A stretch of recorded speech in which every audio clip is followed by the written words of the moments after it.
Assalamualaikum warahmatullahi wabarakatuh. Kami dari kelompok 9, Statistika Sains Data, kelas RA, akan menjelaskan latihan praktikum 1 kami mengenai eksplorasi data. Berikut nama dan NIM dari anggota kelompok kami. Sebelum itu, saya akan menjelaskan apa sih eksplorasi data itu.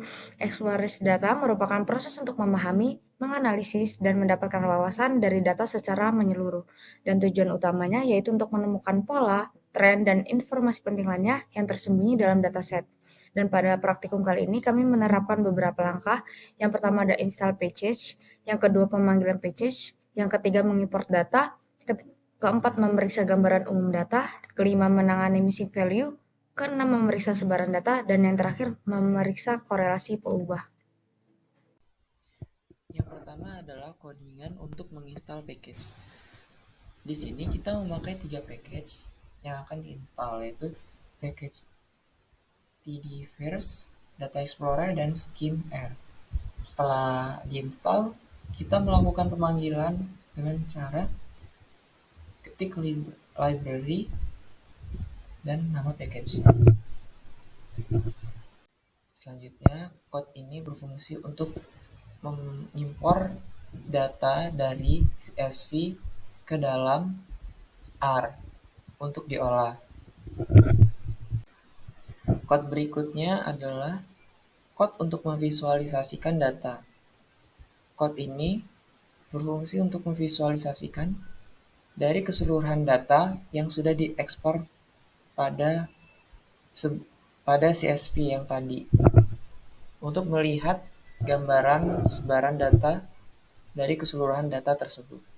Oke, sekarang kita akan menggunakan fungsi scheme without charts. Yang dimana scheme without charts ini merupakan fungsi yang menjadi pembeda variabel tipe faktor dan variabel tipe numerik ya. Dan scheme without charts ini merupakan fungsi yang berasal dari package skimr yang telah kita panggil dari library tadi. Dan argumen utamanya itu adalah objek berbentuk data frame. Nah, berdasarkan data yang kita lihat ini, informasi yang kita dapat, bisa kita lihat bahwa ada beberapa kolom yang mengalami missing value ya, yang memiliki missing value itu tuh ada 5 kolom yang memiliki banyak sekali missing value, yaitu ada array, fireplace queue, bulky x, fetch, dan misfeature. Nah, di sini kita akan menangani missing value-nya.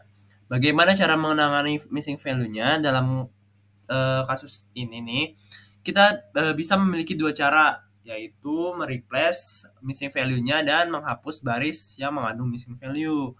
Sedangkan di sini fungsi yang kita gunakan adalah untuk mereplace missing value.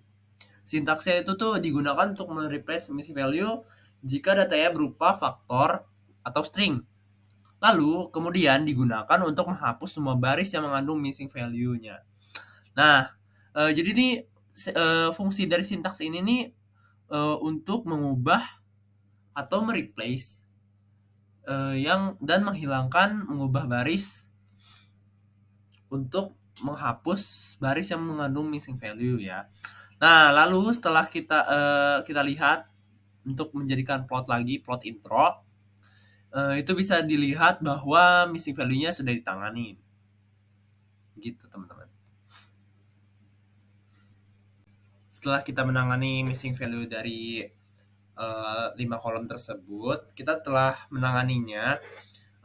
Lalu kita cek lagi datanya menggunakan scheme without charts. Nah, dari sini sudah kelihatan ya, dari data tipe faktor dan data tipe numeriknya. Nah, bisa dilihat kembali bahwa di sini nih ternyata tuh ada kolom yang hanya memiliki satu kategori saja, yaitu kolom utilities. Sehingga kita perlu menghapusnya. Nah, untuk menghapus salah satu kolom yang hanya memiliki satu kategori saja, kita menggunakan fungsi dari sintaks ini.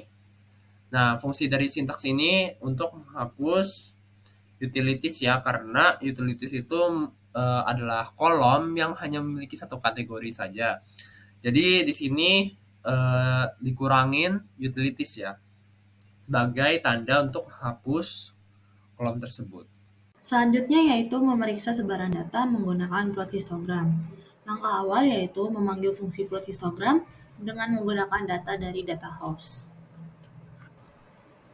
Lalu terdapat jumlah baris per subplotnya 3 dan juga per kolomnya 3, serta terdapat fungsi geom histogram arcs, di mana fungsi ini untuk menentukan argumen histogram dan diatur warna menjadi warna koral. Lalu ada ggtheme, di mana ggtheme ini digunakan untuk menentukan tema, untuk menghasilkan latar belakang putih dengan garis-garis abu-abu. Berikut merupakan hasil dari persebaran data menggunakan plot histogram yang telah di-running kode berikut. Bisa dilihat bahwa persebaran datanya tidak signifikan, namun memiliki perbedaan yang cukup bisa dilihat. Terdapat 37 histogram dari sebaran data menggunakan data frame data host tersebut, dengan sumbu X adalah value dan sumbu Y adalah frekuensi. Selanjutnya terdapat fungsi barplot, di mana fungsi ini digunakan untuk membuat diagram batang berdasarkan data yang disediakan di data host. Lalu terdapat argumen ggtheme yang digunakan untuk menentukan tema dari diagram batang. Dan pada diagram batang ini dipilih tema yang menghasilkan latar belakang putih dengan garis abu-abu. Lalu argumen jumlah baris subplot diatur menjadi 1, yang artinya plot batang akan ditampilkan dalam satu baris. Dapat kita lihat hasil dari codingan tersebut menghasilkan beberapa diagram batang seperti berikut.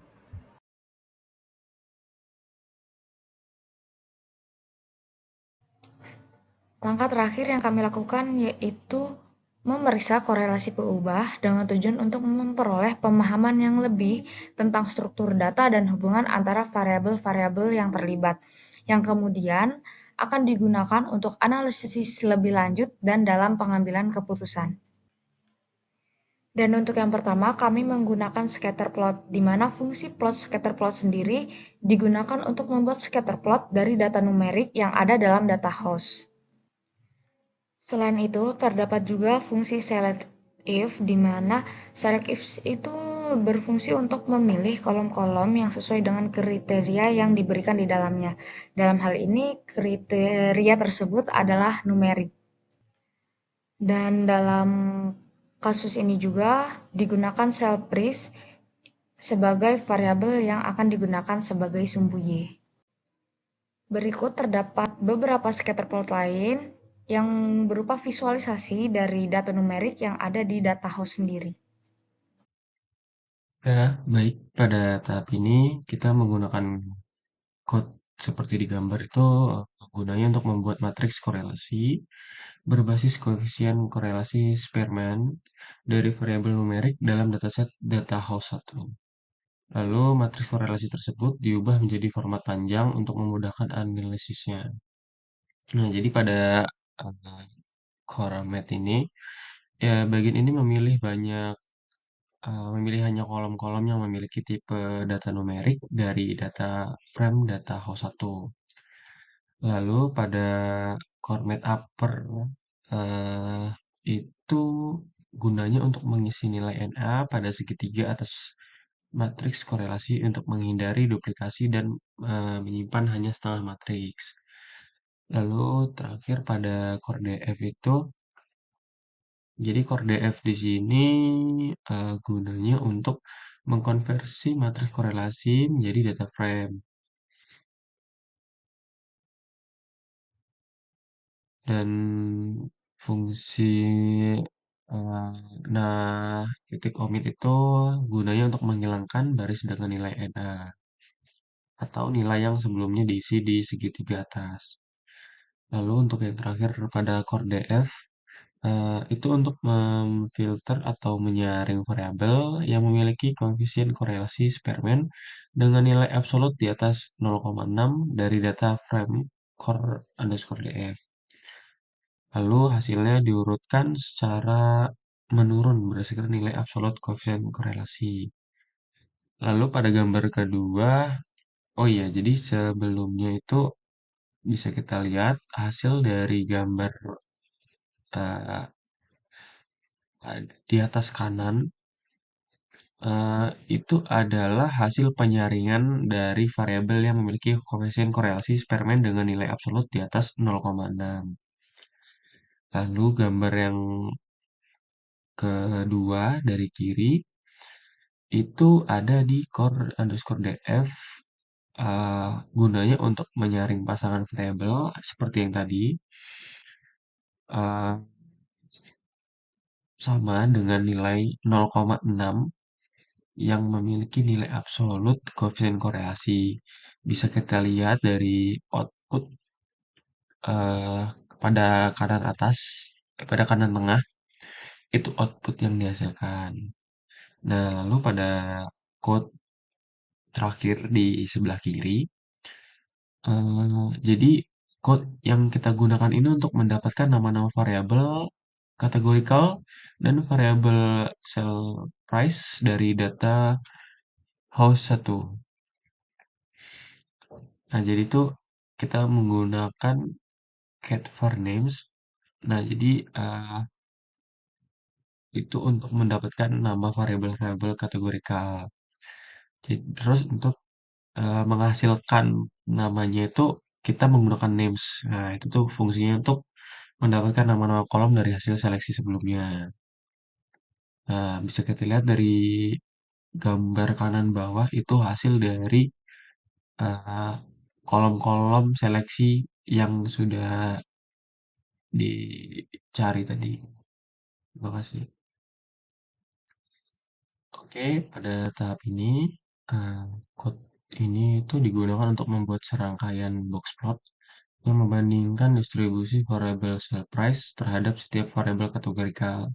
Di sini ada pengecualian yaitu kecuali variabel ke-43 dalam dataset data house 1. Pada code baris awal pertama, itu ini digunakan untuk membuat loop for untuk setiap elemen i dalam vektor cat ke cat var names kecuali elemen ke-43. Nah, lalu ada plot box plot. Nah, ini kita gunakan untuk membuat plot berupa box plot namun memilih hanya variabel kategorikal dan variabel cell price dari dataset. Lalu di game box plot itu ada kita menambahkan argumen warna. Lalu untuk eh, game box plot itu menambahkan argumen warna seperti biru dan backgroundnya putih segala macam. Bisa kita lihat di gambar ini ada output dari variabel cell price. Contohnya ada street, ada MS zoning, ada array gitu, dan masih banyak lagi.